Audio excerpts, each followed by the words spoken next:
हिंद जागरण में आप सभी का स्वागत है। डालते हैं एक नजर आज की सुर्खियों पर। पीओके में हुए चुनाव पर विदेश मंत्रालय ने की तल्ख टिप्पणी। अमेरिकी सेना की वापसी के बाद अफगानिस्तान में हालात बदतर। असम में कांग्रेस नेता और विधायकों का पार्टी छोड़ने का सिलसिला जारी। बीजेपी ने मुकुल रॉय की शिकायत की। यूपी में मरीजों के लिए एम्बुलेंस सेवा का ऐलान। पीयूसी को अब सभी गाड़ियों के लिए पूरे देश में बनाया जाएगा uniform. Tokyo Olympic discus throw में कमलजीत का शानदार प्रदर्शन। मुक्केबाज लवलीना ने भारत के लिए एक मेडल पक्का किया। अंतर्राष्ट्रीय उड़ानों पर लगी रोक को 1 महीने के लिए बढ़ाया गया। अब खबरें विस्तार से।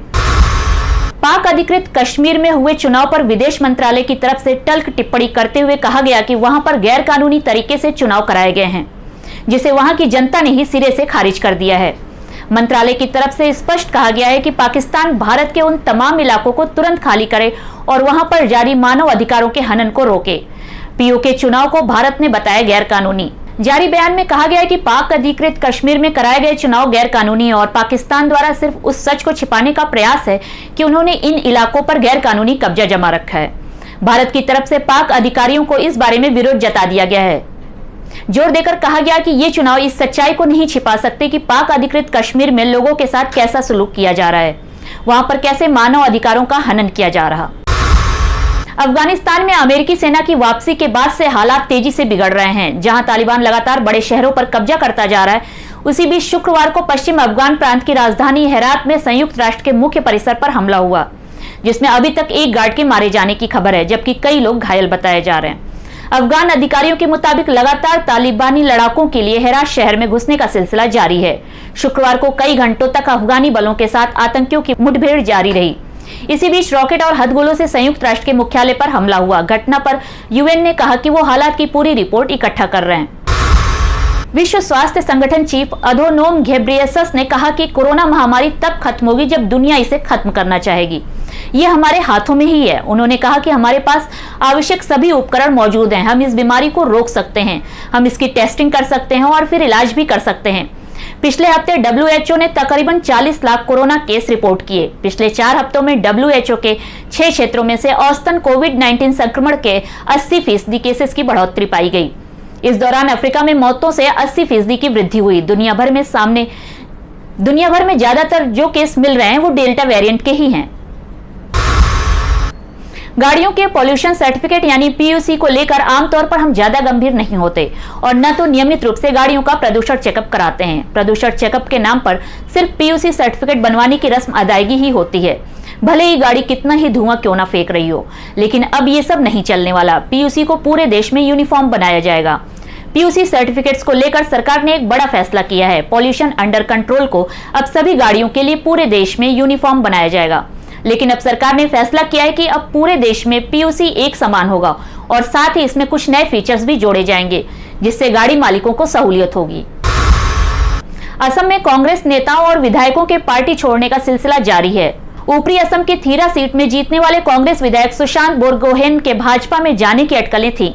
उन्हें पार्टी के कारण बताओ नोटिस का जवाब देना था, लेकिन उससे पहले उन्होंने पार्टी की प्राथमिक सदस्यता से इस्तीफा दे दिया। 28 जुलाई को पार्टी ने उन्हें कारण बताओ नोटिस जारी किया था। शिवसागर जिले के थोरा से कांग्रेस विधायक बोरगोहेन को 31 जुलाई या उससे पहले अपनी स्थिति स्पष्ट करने को कहा गया था। पश्चिम बंगाल विधानसभा चुनाव के बाद बीजेपी से नाता तोड़कर मुकुल रॉय ने टीएमसी में घर वापसी की है। बीजेपी ने दल बदल विरोधी कानून के तहत विधानसभा में शिकायत दर्ज करते हुए विधानसभा अध्यक्ष बिमान बनर्जी से उनकी विधायक पद की सदस्यता रद्द करने की अपील की है। इसी अपील के तहत शुक्रवार को विधानसभा में विधानसभा के अध्यक्ष के कक्ष में सुनवाई हुई। बता दें कि मुकुल रॉय 2 जून को बीजेपी से टीएमसी में शामिल हो गए हैं। सेना प्रमुख जनरल MM नरवणे ने बृहस्पतिवार को अमेरिका के विशेष अभियान कमान के commander general Richard de Klerk के साथ बातचीत की, जो द्विपक्षीय रक्षा एवं सुरक्षा सहयोग के विभिन्न प्रमुख पहलुओं पर केंद्रित रही। जनरल क्लार्क 3 दिवसीय भारत यात्रा पर हैं। शहडोल के सुहागपुर थाना अंतर्गत कंचनपुर में नेशनल हाईवे के किनारे स्थित एक ढाबे में अल सुबह एक युवक ने पेड़ पर लटककर आत्महत्या कर ली। युवक ने फेसबुक में लाइव के माध्यम से इस घटना को अंजाम दिया। भोर होने पर जब स्थानीय लोगों ने हाईवे के किनारे पेड़ पर लटकते शव को देखा तो इसकी जानकारी सोहागपुर पुलिस को दे दी।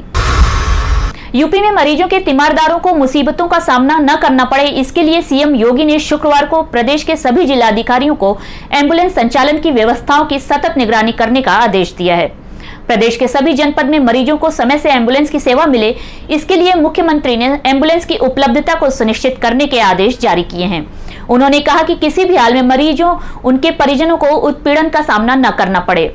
मुख्यमंत्री ने बैठक में निर्देश देते हुए कहा कि एम्बुलेंस की अनुपलब्धता के कारण अगर किसी की असमय मृत्यु की दुखद घटना की सूचना मिली तो दोषियों के खिलाफ कठोर से कठोर कार्रवाई की जाएगी।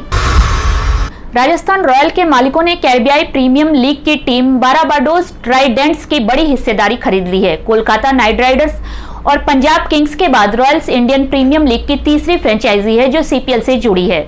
राजस्थान रॉयल्स के मालिक रॉयल स्पोर्ट्स ग्रुप ने शुक्रवार को इसकी घोषणा की। सीपीएल में 2 बार की चैंपियन इस टीम को अब बारबाडोस रॉयल्स के नाम से जाना जाएगा।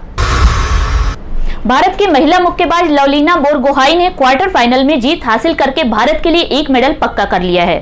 वो सेमीफाइनल में पहुंच गई हैं और ये मुकाबला 4 अगस्त को होना है। क्वार्टर फाइनल में लवलीना ने पूर्व वर्ल्ड चैंपियन चीनी ताइपे की नियन चिन चेन को 4-1 से मात दी। वहीं भारत की स्टार बैडमिंटन खिलाड़ी पीवी सिंधु ने भी जापान की अकाने यामागुची को हराकर सेमीफाइनल में जगह बना ली है।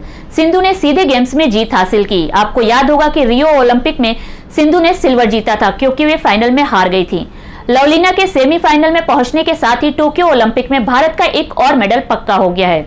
अभी तक टोक्यो ओलंपिक में भारत को सिर्फ 1 मेडल मिला है, लेकिन लवलीना का पदक आने वाले दिनों में भारत के खाते में अवश्य जुड़ जाएगा।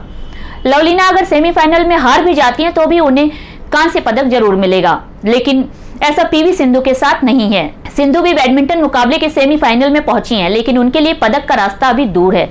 दरअसल बॉक्सिंग में तीसरे स्थान के लिए मैच नहीं होता, यानी सेमीफाइनल में हारने वाले दोनों खिलाड़ियों को कांस्य पदक दिया जाता है। इसी कारण लवलीना ने भारत के लिए पदक पक्का कर लिया है, लेकिन बैडमिंटन में ऐसा नहीं होता। यहाँ कांस्य पदक के लिए मैच होता है। बॉक्सिंग के इसी नियम के आधार पर बीजिंग ओलंपिक में बॉक्सर विजेंद्र सिंह ने कांस्य पदक जीता था। लंदन ओलंपिक में मैरी कॉम को भी इसी नियम के आधार पर कांस्य पदक मिला था। आज के लिए बस इतना ही। देश विदेश की कुछ खास खबरों के साथ फिर मिलेंगे, तब तक के लिए नमस्कार।